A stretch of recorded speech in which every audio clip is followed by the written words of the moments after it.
Boa noite, irmãos. Vamos continuar a nossa leitura e estudo da primeira epístola de Coríntios, do capítulo 10, a partir do verso 11 ao 22, que diz: Ora, tudo isto lhe sobreveio como figuras, e estão escritas para aviso nosso, para quem já são chegados os fins dos séculos. Aquele, pois, que cuida está em pé, olhe, não caia. Não veio sobre vós tentação, senão humana, mas fiel é Deus, que vos não deixará tentar acima do que podeis. Antes, com a tentação, dará também o escape, para que a possais suportar. Portanto, meus amados, fugi da idolatria.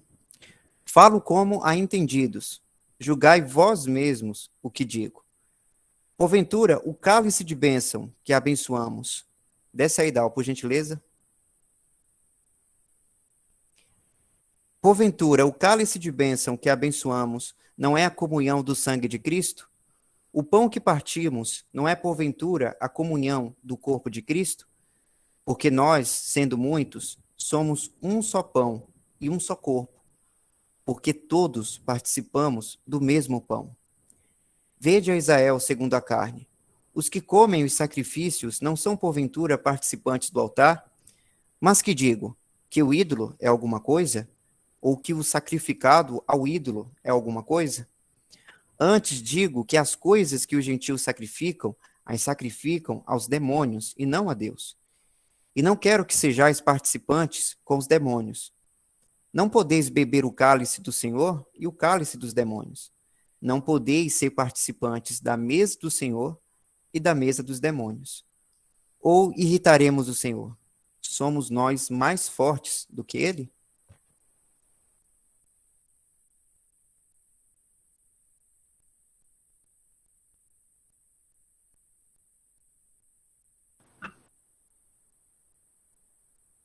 Muito bem.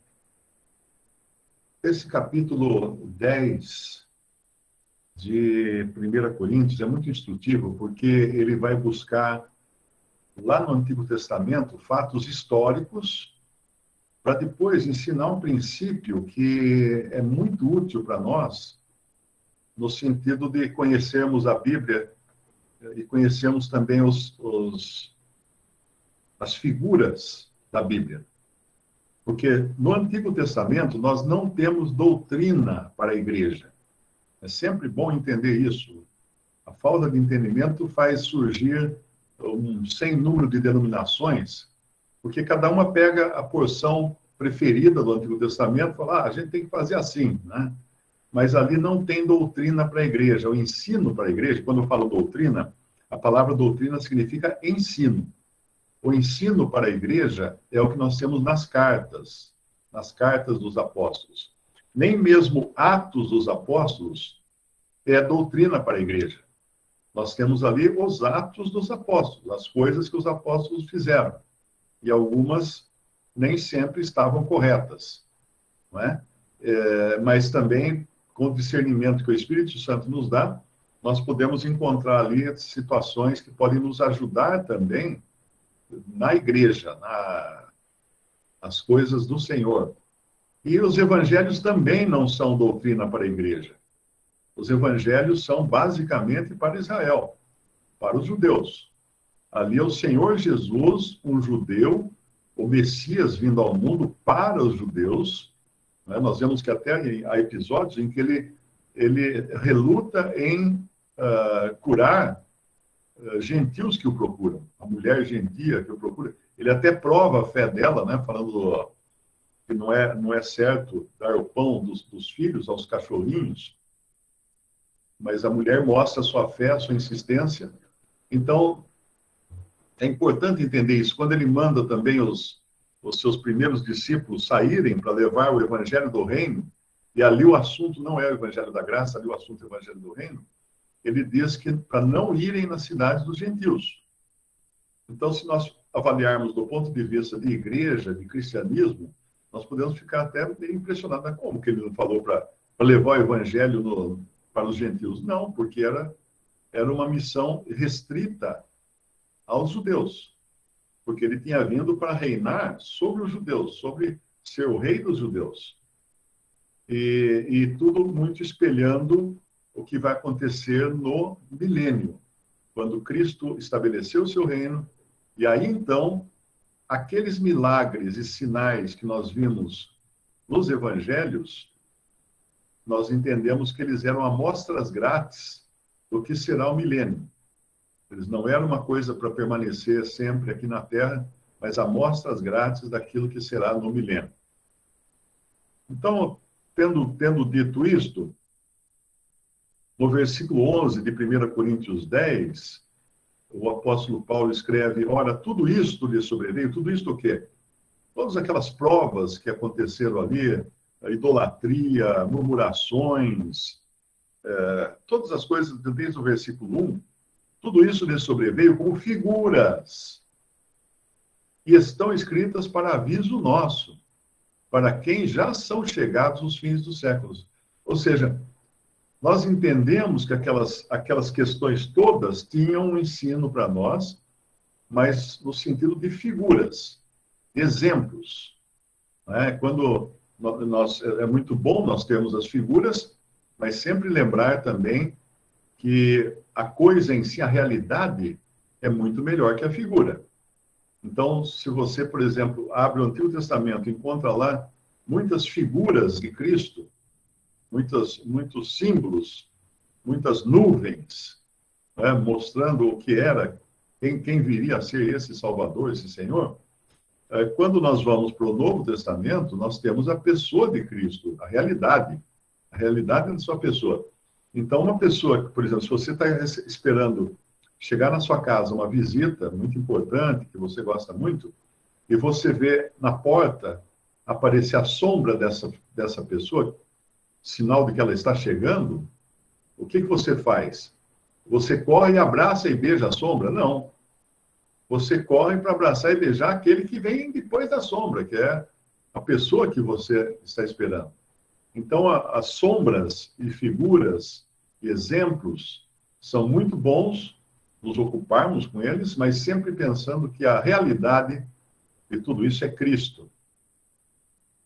Aí ele vai falar de um assunto, no versículo 12, que às vezes pode parecer que não tinha nada a ver com o que virá depois, nos versículos seguintes. Mas, na realidade, aquele que cuida estar em pé, olhe e não caia. Porque ele deu exemplos aqui, desde o versículo 1, ele falou primeiro da pedra espiritual que o seguia e tal, mas que Deus não agradou da maior parte deles. E também no versículo 6, ele fala: essas coisas foram nos feitas em figura, para que não cobicemos as coisas más, como eles cobiçaram. Então, cobiça foi um dos pecados em que eles caíram. Idolatria, no versículo 7, não vos façais, pois, idólatras. No versículo 8, prostituição ou impureza, quando eles se envolveram com mulheres que não eram da tribo, não eram israelitas, né? E o Senhor castigou 23 mil. Na outra passagem, no Antigo Testamento, diz 24 mil o número total. 23 mil foram os que morreram num dia. Total foram 24 mil. Depois eles tentaram a Cristo, pereceram pelas serpentes, eles murmuraram, né, e pereceram pelo destruidor. Então, todas essas coisas foram pecados que eles cometeram nessa prova pela qual eles passaram no deserto. Eles foram provados no deserto. Nós encontramos o Senhor Jesus sendo provado no deserto, sendo testado no deserto, e não caindo em nenhum ponto. Satanás ofereceu a ele coisas excelentes, mas ele não cedeu em nenhum momento. Mas aqui nós vemos o povo de Deus, o povo hebreu, caindo em todos os pontos, né? Então ele vai mostrar que no versículo 12, aquele, pois, que cuida estar em pé, olhe, não caia. Depois de mais de 40 anos de convertido, e também congregado ao nome do Senhor, uma coisa que eu tenho visto são alguns que chegam com a bola toda, né? Ela chega assim, chega com os letreiros todos piscando, né? É o tal, né? Chega julgando todo mundo, chega dando palpite e tal. E depois de um tempo você vai ver, não tinha solidez, não tinha nada. Era uma pessoa que cuidava de estar em pé, mas não tinha sustentação nenhuma, toda aquela pose, né? Aquele cara que tem pose. Eu me lembro até, alguns anos atrás, eu postei no meu Facebook um hino do Feliciano Amaral. Eu gosto muito dos hinos do Feliciano Amaral.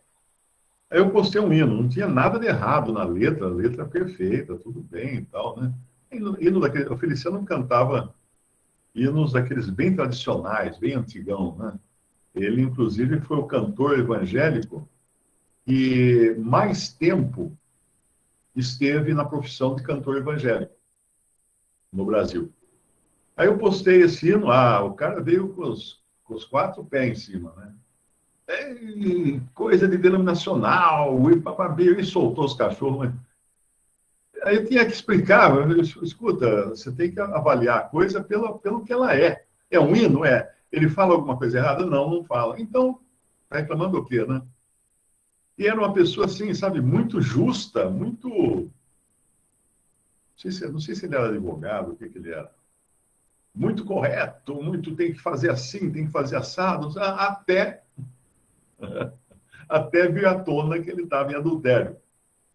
Então, quando eu vejo alguém muito de queixo erguido,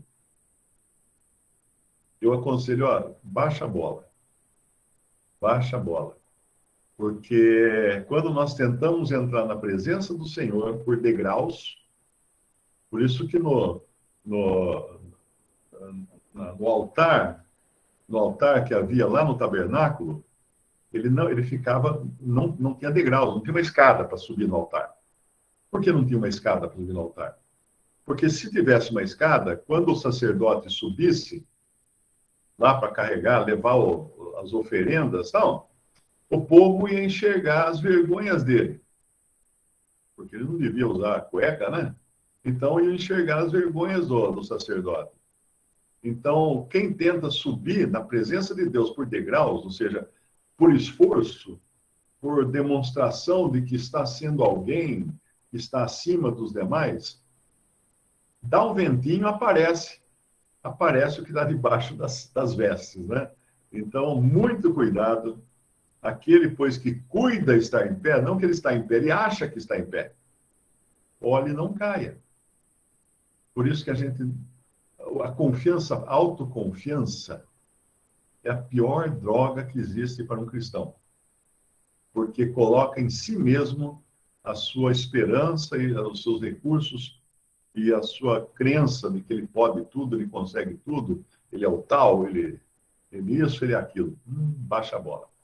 Baixa a bola, porque uma hora vem a retranca. E eu falo isso para mim também, né? Porque todos nós temos o nosso momento... Como é que é? Tinha uma propaganda chamada Momento Sérgio, acho que era um comercial, alguma coisa assim. Um cartão de crédito, acho que era isso. E todos nós temos aquele momento que a gente está se achando o bom. O bom. Nós não somos bons, nós não somos bons em coisa nenhuma. Aquele, pois, que cuida estar em pé, olhe, não caia. Não veio sobre vós tentação senão humana. Mas fiel é Deus que não vos deixará tentar acima do que podeis. Antes, com a tentação, dará também o escape, para que possais suportar. Sempre que nós falamos da palavra tentação, é comum nós pensarmos em sexo, por exemplo. Não é? Acho que a tentação... Não sei, acho que tem até um chocolate, se chama tentação, não sei. Mas é comum a gente pensar em coisas sexuais. Mas aqui nós não vimos. Veja só.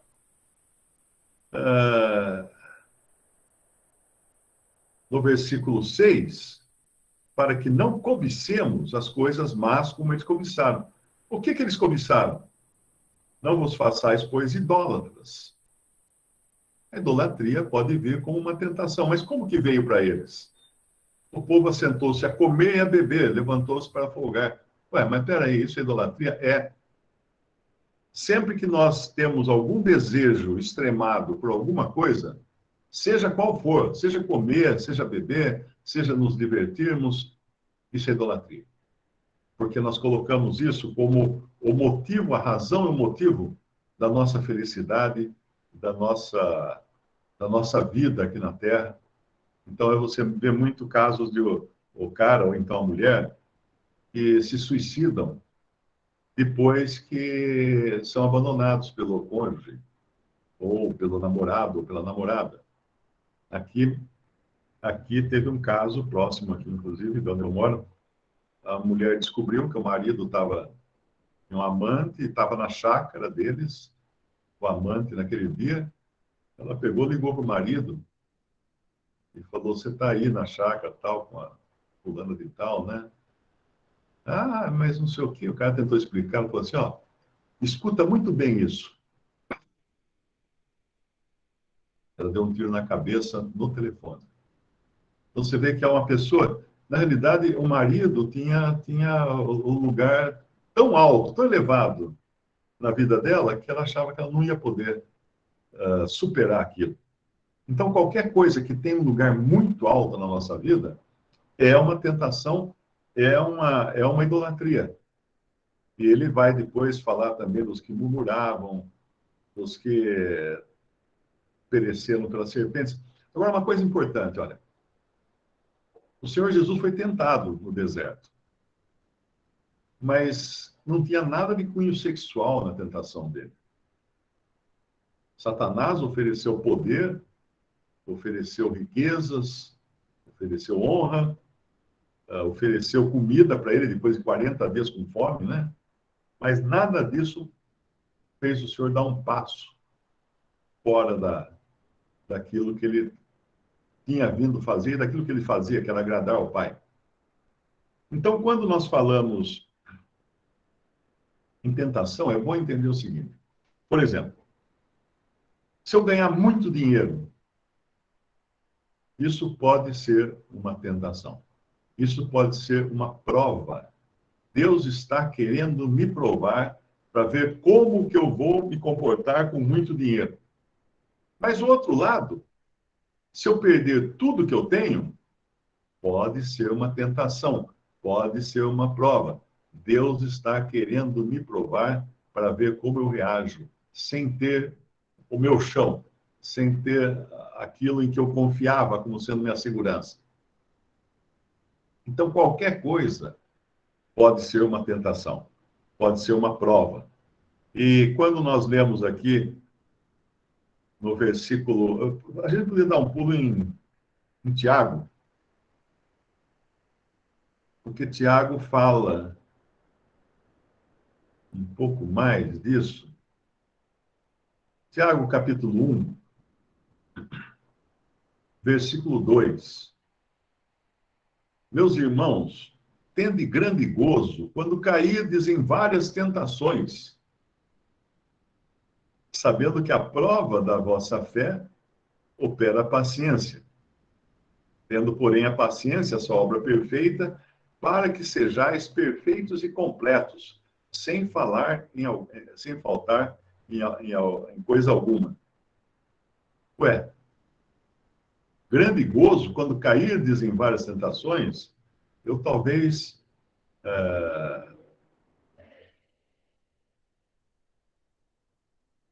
aqui seria mais o sentido de passar por várias tentações, né? Por quê? Porque se estamos sendo provados, Deus quer nos mostrar alguma coisa. Primeiro, Ele quer quebrar a nossa confiança própria. Aquilo que fala aquele versículo lá em 1 Coríntios. Para ninguém achar que, porque está em pé, né, vai ficar em pé sempre. Então, faz parte da vida cristã, as tentações fazem parte da vida cristã. O próprio Senhor foi tentado. Todos os discípulos foram tentados. Provados, né? Também, nesse sentido de provados. Como Paulo chega um momento, ele fala assim, eu sei estar contente em qualquer situação. Tem, vamos até pegar o versículo. Em tudo sei.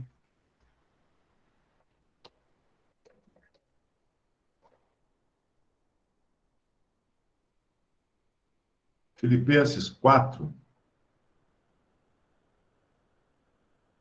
11.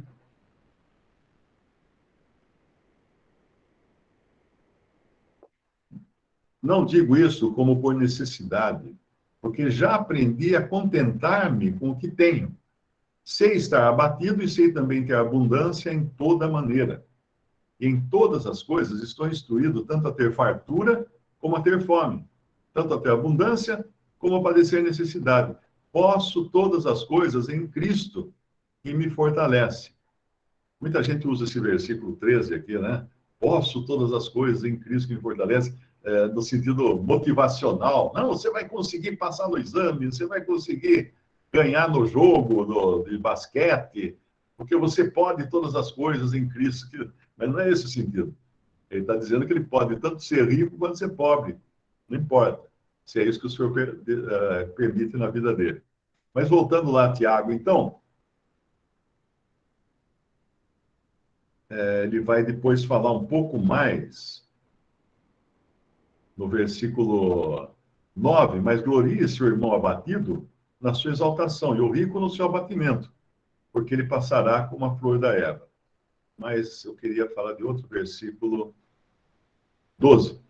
Bem-aventurado o homem que suporta a tentação, porque quando for provado, receberá a coroa da vida, a qual o Senhor tem prometido aos que o amam. Ninguém sendo tentado, diga, de Deus sou tentado. Porque Deus não pode ser tentado pelo mal e a ninguém tenta. Mas cada um é tentado quando atraído e engodado pela sua própria concupiscência.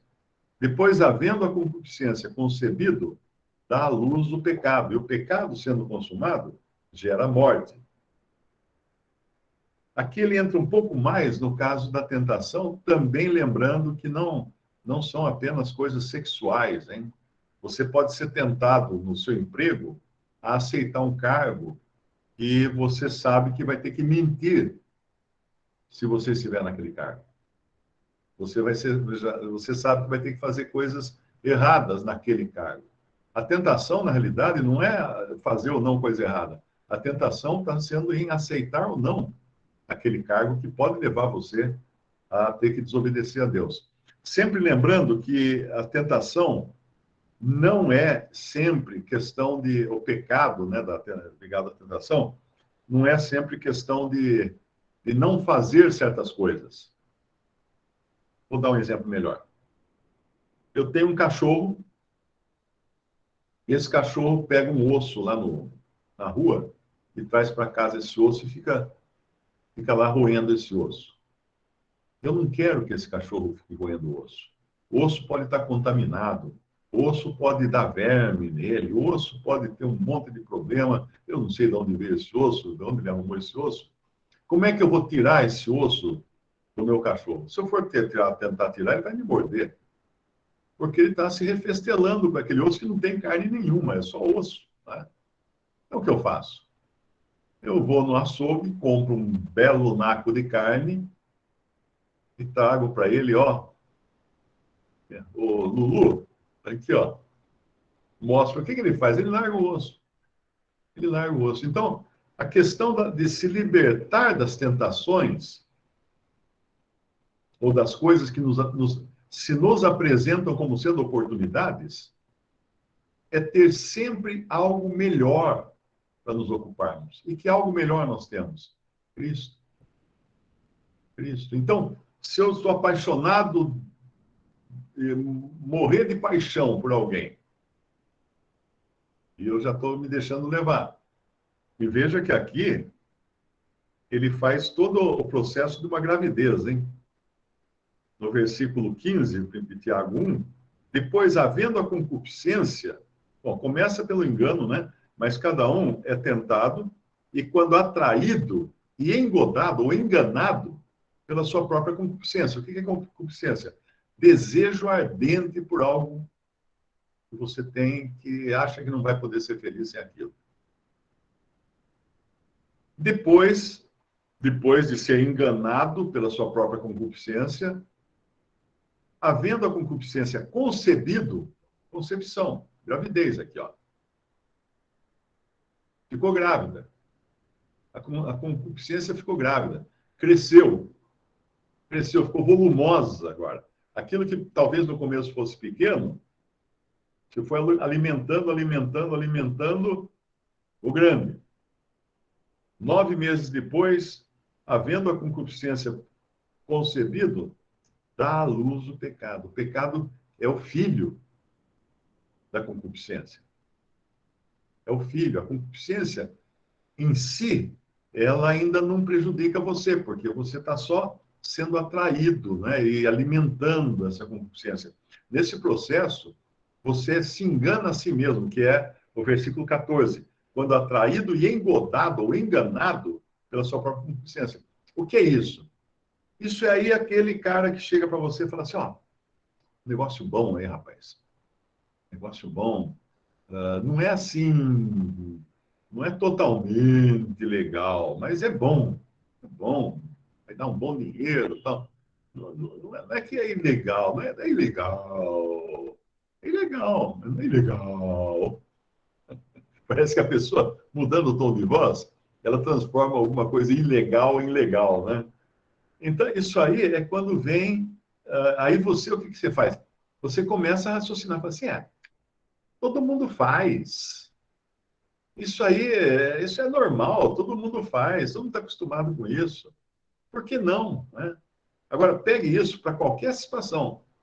Ou pode ser o cara propondo um negócio para você, pode ser uma mulher que pinta na sua área e dá bola para você, ou um homem, né, também, vamos aqui ser justos com homens e mulheres, né? Pode ser aquela comida que você sabe que vai fazer mal para você, aquele doce que você sabe que vai atacar a sua glicose, vai estourar lá no teto. Pode ser qualquer coisa, pode ser qualquer coisa. E quando você tem essa concupiscência, você é enganado por ela. Por quê? Porque você começa a contar mentiras para si mesmo. Mas esse negócio, todo mundo faz. Todo mundo faz. A vaga de deficiente, todo mundo estaciona. É só 5 minutinhos. Que mal há, né? Eu só vou fazer uma vez. Percebeu? Você começa a contar mentira. Você conta mentira para si mesmo. E acredita nas mentiras. Ninguém vai saber. Ninguém vai saber. Vai ficar só entre nós.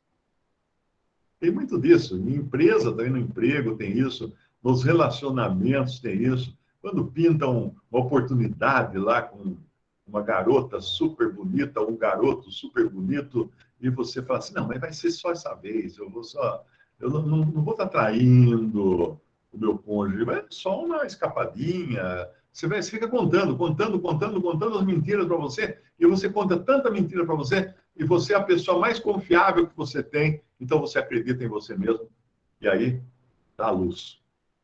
Dá luz. Sendo concebido o pecado, dá luz o pecado. Concupiscência, né? Havendo a concupiscência concebido, dá luz o pecado. E o pecado sendo consumado gera morte. Porque o pecado nunca vai trazer nada de bom.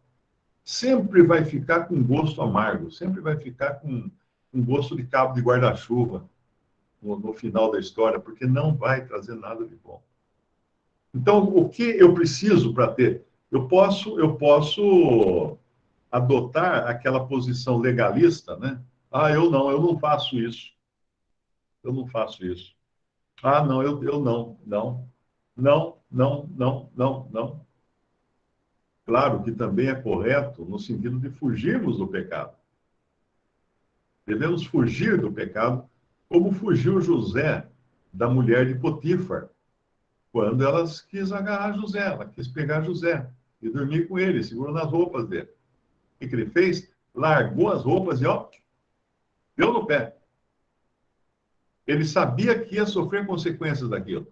Como sofreu? Foi para a cadeia. Por uma denúncia falsa da mulher, né?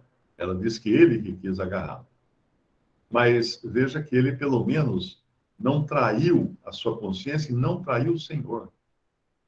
Então, pode ter esse lado da resistência, mas pode ter aquele outro lado, que é o de Moisés, por exemplo. Por que Moisés resistia? Vamos lá em Hebreus, capítulo 11.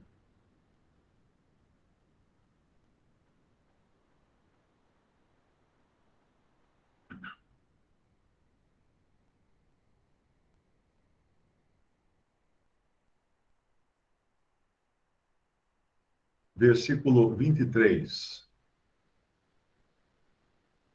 Pela fé, Moisés, já nascido, foi escondido 3 meses por seus pais, porque viram que era um menino formoso e não temeram o mandamento do rei. Uma das coisas que pode também fazer com que a gente falhe na nossa, na tentação ou na provação é medo. Ah, o chefe mandou eu mentir. Ah, eu não vou mentir, senão vou perder emprego. Isso é medo. Ah, mandou eu mentir? Eu não vou mentir. Ah, você vai perder emprego. O senhor vai dar outro. Porque eu fui fiel ao Senhor, ele vai ser fiel a mim. Então, é muito importante isso aqui. Moisés, no versículo 23, Hebreus 11, pela fé, Moisés, já nascido, foi escondido 3 meses por seus pais, porque viram que era um menino formoso e não temeram o mandamento do rei. Pela fé, Moisés, sendo já grande, recusou ser chamado filho da filha de Faraó. Olha que oportunidade que teve esse cara, escolhendo antes ser maltratado com o povo de Deus do que por um pouco de tempo ter o gozo do pecado, tendo por maiores riquezas o vitupério de Cristo do que os tesouros do Egito, porque tinha em vista a recompensa. Ele enxergou o invisível, assim como fala de Abraão lá no começo também, né? Abraão viu o invisível. No versículo, acho que é aqui que ele fala invisível.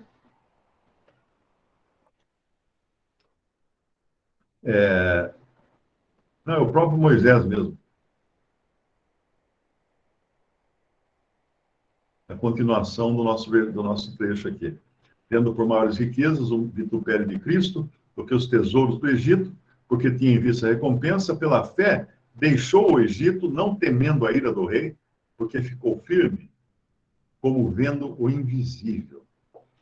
Um cristão, ele precisa estar sempre vendo o invisível, seja qual for o tipo de tentação. O invisível é aquilo que é melhor, é o filé mignon comparado ao osso.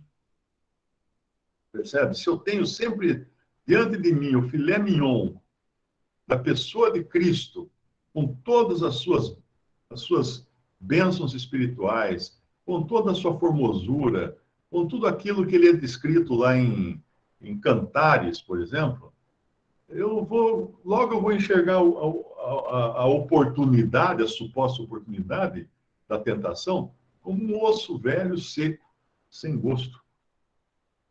Então, se eu tenho apreciação, eu posso reagir à tentação dizendo, não vou fazer isso porque é pecado e tal. Mas eu posso reagir de outra maneira também, que é, eu tenho coisa melhor. Eu tenho coisa melhor para me ocupar com ela. Cristo.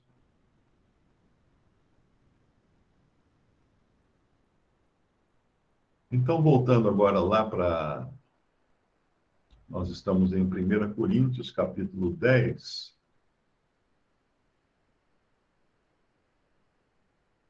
versículo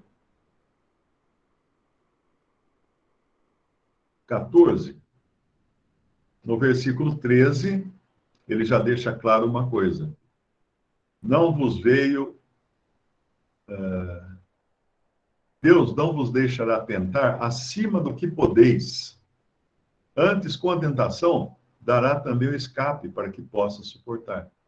Então, quando nós pecamos porque nós queremos pecar. Simples assim.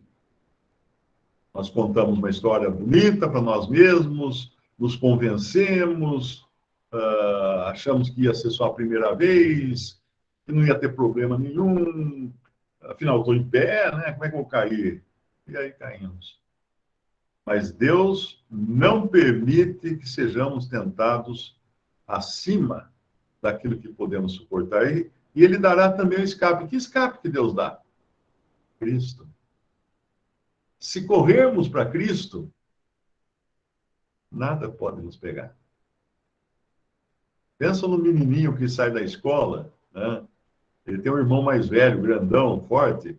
Ele sai da escola assim com um monte de menininho correndo atrás dele, querendo pegar ele, sentar o couro nele.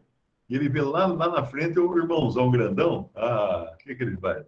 Corre lá e gruda na calça do irmãozão grandão. O que os outros meninos vão fazer? Para, tudo, para. Ele tá num lugar melhor, com a pessoa melhor, com a pessoa mais forte.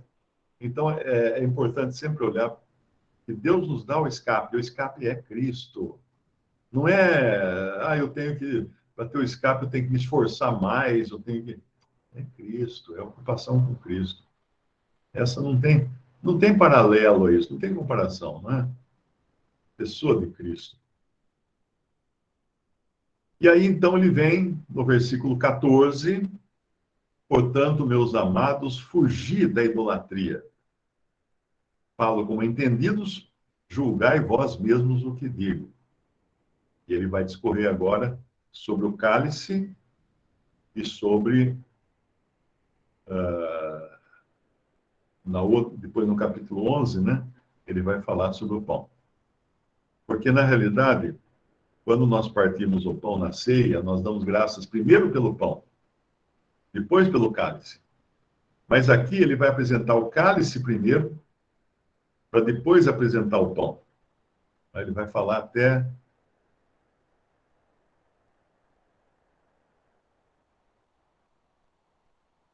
Eu acho que é no capítulo 11.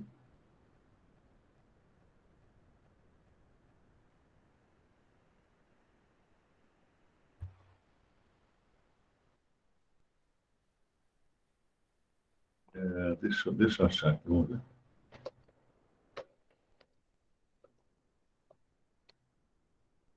Não, é 10. É o 10. Aqui no 10. Porventura, o cálice de bênção que abençoamos não é a comunhão do sangue de Cristo? O pão que partimos não é, porventura, a comunhão do corpo de Cristo?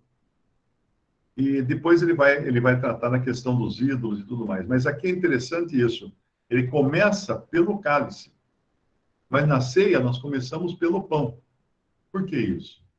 Porque aqui o cálice representa o sangue. O sangue é a nossa entrada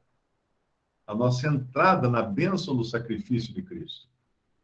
Nós somos introduzidos a essa bênção, introduzidos a esse privilégio da obra de Cristo pelo cálice, pelo sangue. Quando nos apropriamos do sangue de Cristo, que é aquele que nos purifica de todo o pecado, aí somos feitos membros do corpo de Cristo, representado pelo pão. Então, por isso que aqui a ordem é essa. Primeiro, a entrada nesse privilégio. E a ordem depois, na hora de celebrar a ceia, é o contrário, porque daí já fazemos parte do corpo, né? Aí por isso que primeiro damos graças pelo pão. Mas eu acho que talvez aqui a gente possa abrir para alguma pergunta, não?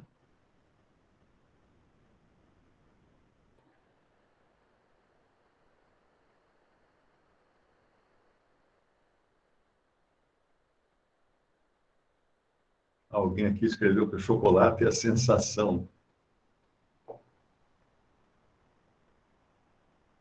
Eu estou por fora do chocolate, então. Nenhuma pergunta aqui? Irmão José,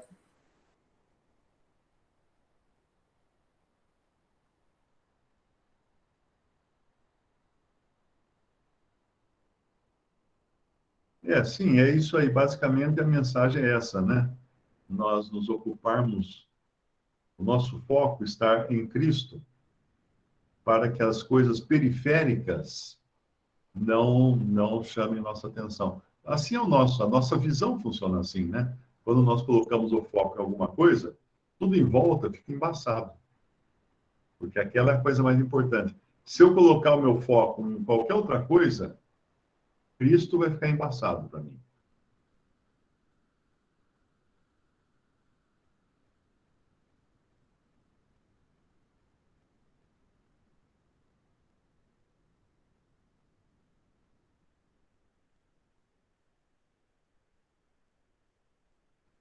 Então, voltando aqui ao nosso capítulo, porventura o cálice de bênção que abençoamos não é a comunhão do sangue de Cristo? O pão que partimos não é a comunhão do corpo de Cristo? Porque nós, sendo muitos, somos um só pão e um só corpo, porque todos participamos do mesmo pão.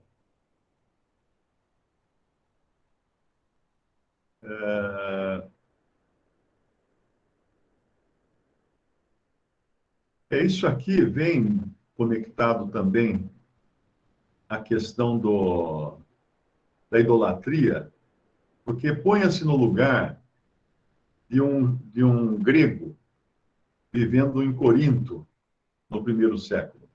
Ele foi criado desde pequenininho, participando de todas as festas do templo de Diana ou de qualquer outro deus lá grego, e de repente agora ele está adorando um outro deus, né? Na opinião do grego. Ele está seguindo Jesus. Mas com isso ele é rejeitado pela família, ele perde amigos, ele perde emprego, ele perde uma série de coisas. É que nem você morar em um país islâmico, por exemplo, se converter a Cristo, você vai ficar mal. Você vai ficar fora da turma. E a tentação para você ir para o lado da idolatria é muito grande. Basta ver, por exemplo, aqueles que sempre me perguntam assim, Mário, é pecado se eu for levar meus filhos na festa de Cosme e Damião? Ou posso participar esse é muito comum no Nordeste também, a Cosme e Damião é mais Rio de Janeiro. No Nordeste, a, a festa de São João, é São João que chama, acho. Tem até as festas juninas que são famosas no Nordeste, né? Muita festa, muita comida, muita dança, muito show, muita coisa. Então, muitos cristãos, às vezes, são tentados a de repente, vou pôr um pezinho lá, né? Mas espera aí, o que tem lá para o cristão? Então, é muito importante pensar que eles estavam numa sociedade onde tudo aquilo que era normal para todos os moradores da Grécia ou de Corinto já não eram convenientes para um cristão. Tudo é lícito, mas nem tudo convém. Lembra do versículo? Então é importante pensar que eles estavam passando por essas tentações também. Eles estavam tendo que rejeitar convites. Vamos lá, vai ter um sacrifício lá para Diana, dos Efésios. Vai ter muita comida, vão sacrificar boi, vão sacrificar um monte de animais e tal, fazer churrasco. Por isso que ele vai aqui falar no versículo 18, vede a Israel, segundo a carne, os que comem os sacrifícios, não são porventura participantes do altar? Mas que digo que o ídolo é alguma coisa, ou que o sacrificado ao ídolo é alguma coisa?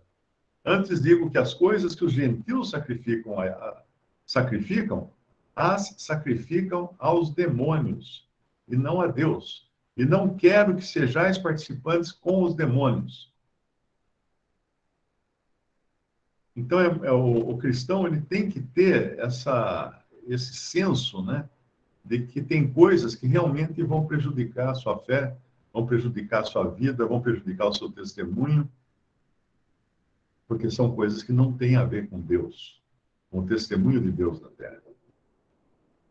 Não podeis beber o cálice do Senhor e o cálice dos demônios, fala em 1 Coríntios 10, 21.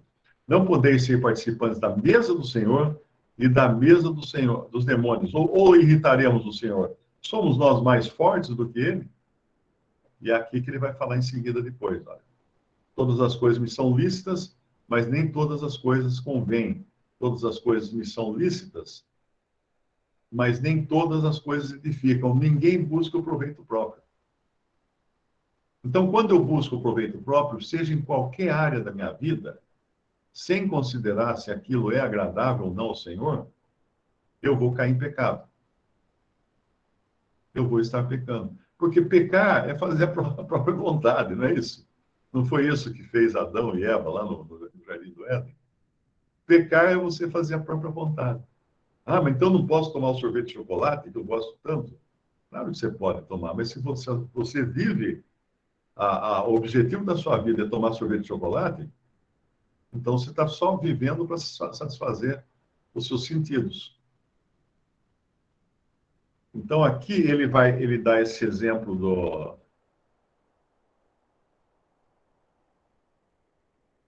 da mesa de demônios. Muitas pessoas me perguntam, falando assim, mas ele fala aqui que não podeis, versículo 21, não podeis beber o cálice do Senhor e o cálice dos demônios, não podeis ser participantes da mesa do Senhor e da mesa dos demônios.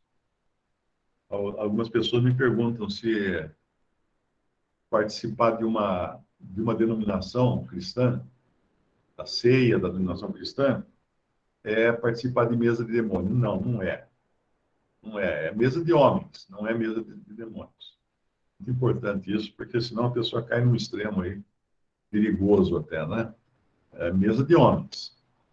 E homens estabeleceram mesa denominacional, ela é uma mesa que é regulada e identificada pelo nome da denominação na qual ela foi estabelecida. Mas não é a mesa do Senhor. Às vezes as pessoas me perguntam, mas uma pessoa que, por exemplo, que participa da ceia, lá na igreja XYZ, ela está participando da ceia? Ela está participando. O meu entender é esse. É a ceia.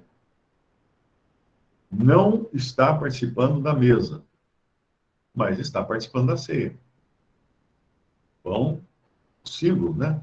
O pão e o vinho, e na cabeça dela, no coração dela, ela está lembrando a morte do Senhor.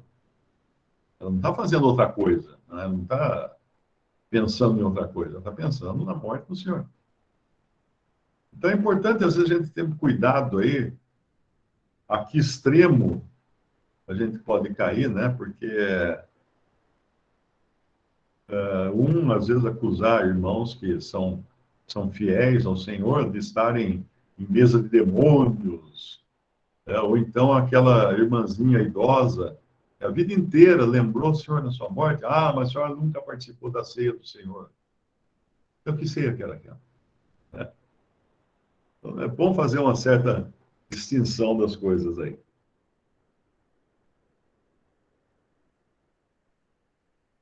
Algumas perguntas aqui. O que seria a mesa dos demônios? É uma mesa para sacrifícios pagãos. A esquina ali, que tem aquele prato de farofa com aquele frango, ali é uma mesa de demônios. A mesa, o significado da mesa é comunhão. Quando eu conheço uma pessoa e eu quero ter comunhão com essa pessoa, eu convido ela para vir na minha casa jantar ou almoçar. Não convido qualquer um. Convido uma pessoa que eu acho que quero ter comunhão com essa pessoa. Mas não vou convidar qualquer um. Então, a mesa é o lugar de comunhão. A mesa do Senhor identifica os que estão em comunhão com o Senhor. Com o Senhor. É o lugar onde a gente põe os braços, né, na hora de comer, identificando ali que a gente faz parte daquela mesa. Tanto é que em curso de negociação, eu sempre mostro que quando você vai negociar, coloque a mão espalmada sobre a mesa. Por que a mão espalmada sobre a mesa? Porque isso passa uma mensagem para o subconsciente da outra pessoa que você tomou posse daquele pedaço, daquele lugar. Você não deixa a mão escondida embaixo da mesa, o braço cruzado, ou mão no bolso, não. Você põe as mãos, ou uma mão, ou as duas mãos, espalmadas sobre a mesa, e já subconscientemente mandando a mensagem, ó, aqui quem manda sou eu. Isso é conversa de negociação, né? Estou dando aqui um parêntese das coisas que eu estou falando. Mas vamos ver o que falam aqui. Como focar em Cristo, em Jesus Cristo, nosso Senhor, diante de tantas oportunidades que o mundo hoje oferece, mantendo sua comunhão com a palavra. Uma vez eu li que um irmão falava que nós temos que ler a Bíblia até que os nossos pensamentos sejam formados por ela. Quando o seu pensamento já é formado pela Bíblia, você não tem dúvida de se uma coisa é ou não agradável ao Senhor, e você vai estar, assim, com foco no Senhor. O que seria a mesa de demônios? Já expliquei. Mas quando é o suco de uva? Suco de uva. A questão do suco de uva, ou não suco de uva, porque um vinho é um suco de uva, né? O vinho é um suco de uva que fermentou. Nós celebramos a ceia com pão e vinho. Ah, mas que pão? Pão. Se for chamado pão, chamado pão. É esse. Agora, o vinho, ele é chamado de vinho, em algumas situações, ele é chamado de fruto da videira. Na ceia, na última ceia que o Senhor teve com os seus discípulos, não beberei do fruto da videira até que haja de beber novo no reino de meu Pai, alguma coisa assim que ele fala. Então, é questão das circunstâncias. Por exemplo, você pode estar numa região onde é impossível você encontrar uma garrafa de vinho. Então, suco de uva. Eu já estive em 2 conferências nos Estados Unidos, em que os irmãos alugaram o ginásio de esportes de uma escola de segundo grau, e, segundo a lei americana, você não pode entrar numa escola com álcool, bebida alcoólica. Então, nessas 2 conferências, foi usado suco de uva na ceia. Mas estava todo mundo ali sabendo muito bem que ele estava representando o quê? O sangue de Cristo. Que é o que ele representa que importa. Você pode estar num lugar onde não vai ter nem suco de uva. Então, aí você pega, compra um saquinho de Tang e faz aquele suco químico. E talvez você não esteja muito longe de alguns vinhos, viu? Porque o, uh, o, o avô, acho que foi o avô da minha esposa, ou bisavô da minha esposa, ele a vida inteira tomou um vinho muito famoso, muito conhecido na Itália, e era considerado um dos vinhos melhores que tinha, até que houve um escândalo. Descobriram que o vinho não tinha um bago de uva sequer. O vinho era inteirinho químico. Os caras fizeram um vinho tão bom, sem pôr uva, né? Daí virou até um escândalo isso. Eu uma vez peguei um ônibus, e aí no ônibus uma mulher que morava em São Roque, sentou-se ao meu lado, e eu perguntei o que ela fazia. Ela falou assim, minha família tem uma produtora de vinhos lá em São Roque. São Roque é conhecido também por ter produção de vinho. Eu falei assim, então vocês que plantam a uva, ela deu uma risadinha e falou assim, seu Mário, para fazer vinho não precisa de uva. Você já imaginava que tipo de vinho que ela estava fazendo ali, né? Então, as pessoas aqui na região da Chapada Diamantina convidam mais as pessoas para a festa de fogueira em pé, comer o peixe nas casas na sexta-feira da paixão. Como responder os amigos nessas horas? Ó, eu não sei até onde é, por exemplo, em alguns lugares uma festa junina não é nem festa cristã, mas ou ligada à adoração de santos, mas ela virou uma coisa mais folclórica, não é? Então aí, ó, vai de cada um orar ao Senhor, pedir ao Senhor direção. Tem muito também nos Estados Unidos um costume que acabaram trazendo para o Brasil agora também, que é o Halloween, que é a festa das bruxas. Os americanos adoram esse negócio de Halloween, né? Todo mundo põe fantasia, sai na rua fantasiado, não meio um carnaval assim, né? Porque você se fantasia de alguma coisa. E é uma dificuldade para pais cristãos também, como fazer com os filhos, né? Nessas situações. Então, aí, ó, é cada um com o seu exercício. Não pode criar coisa, pode isso, não pode aquilo outro, não posso, não pode aquilo outro. Ó, as pessoas me perguntam, a sua religião pode beber vinho? Eu falo, ó, até 5 litros só. Eu respondo assim, minha religião permite beber vinho até 5 litros. O que colocaram aqui mais? Existe algum tipo de hierarquia entre as pessoas da Trindade? Como, por exemplo, o Senhor Jesus afirmou que o Pai era maior do que ele em João 14, 28. Isso se aplicou apenas a Jesus na sua humanidade ou também hoje na eternidade? Bom, ele nunca deixou de ser filho. É importante entender, quer ver, eu vou até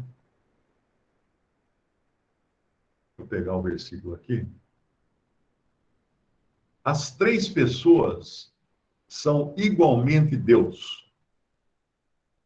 Pai, Filho e Espírito Santo. Não tem uma maior que a outra. Na sua essência, na sua pessoa. Deus, Deus e Deus.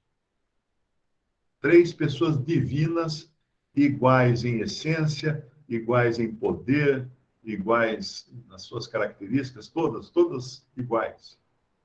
Agora, posicionalmente, o filho está em sujeição ao pai. O espírito opera nos bastidores. Então, tem diferenças na maneira de operar de cada um. Um exemplo que eu gosto de dar é o seguinte: fazer uma pergunta. Quem é maior? O capitão ou o general? Quem é mais importante? Um capitão ou um general? Aqui já responderam o general. Eu posso dizer que não. É o capitão. É a presidência do Brasil, né? Você tem um capitão que está acima de um general. Mas se fosse considerar no meio militar, o general está acima do capitão. Questão hierárquica. Então, hierarquia é posicional. Agora, as três pessoas da Trindade é o mesmo poder, são o mesmo Deus, é o mesmo poder, tudo igual, são igualmente Deus. Agora, posicionalmente, o filho veio ao mundo, mas ele não deixou de ser, ele já era filho lá na glória, né? Ele já era filho de Deus. Ele já tinha uma posição em relação ao Pai na glória.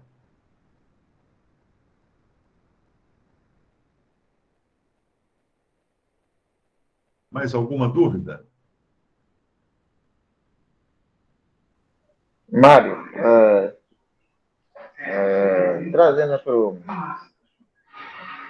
para o terreno de reunião, como é que fica com respeito aos jovens menores de 18, com, com respeito à ceia do Senhor? Eles participam, ou pelo fato de ser menor, eles não participam ainda? Pode explicar um pouco disso? Tem um artigo bom de Darby,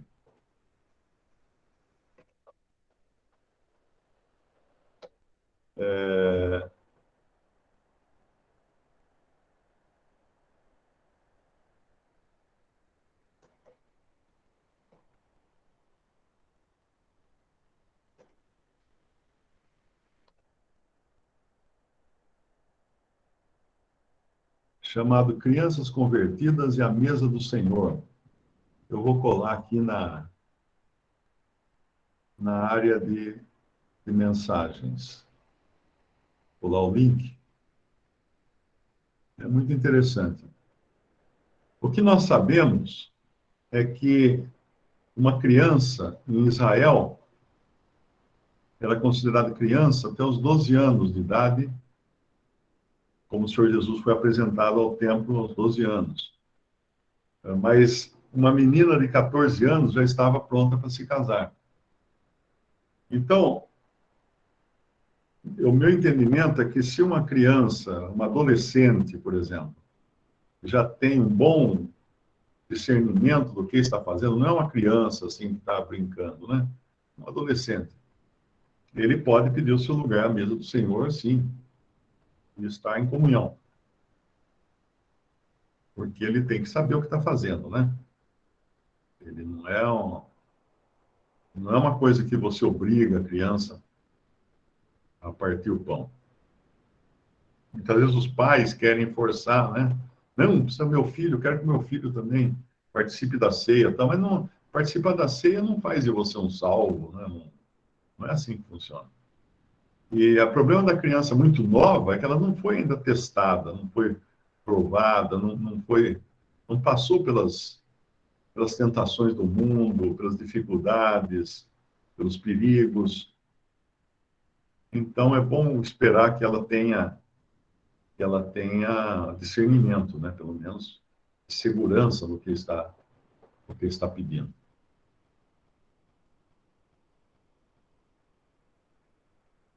Ok, irmão. Obrigado. É que eu só queria entender um pouquinho, né?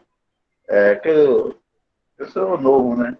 Nesse terreno de reunião, graças ao Senhor, eu estou em comunhão à mesa aqui em Salvador. Mas é só por curiosidade mesmo, não questão de curiosidade, porque eu sempre vejo os jovens, né? Na reunião e tinha essa pequena dúvida, mas tranquilo. Eu Leia vou esse ler também. artigo aí, olha. Pronto, Leia o eu vou ler artigo que eu também. mandei. Eu abri ele aqui já, analisei, depois com o tempo eu vou ler com mais calma. Obrigado, irmão. Nada. Irmãos, vamos dar descanso para os mais velhos? Ok, Mário. Deixa eu tirar aqui a gravação. Acho que a gente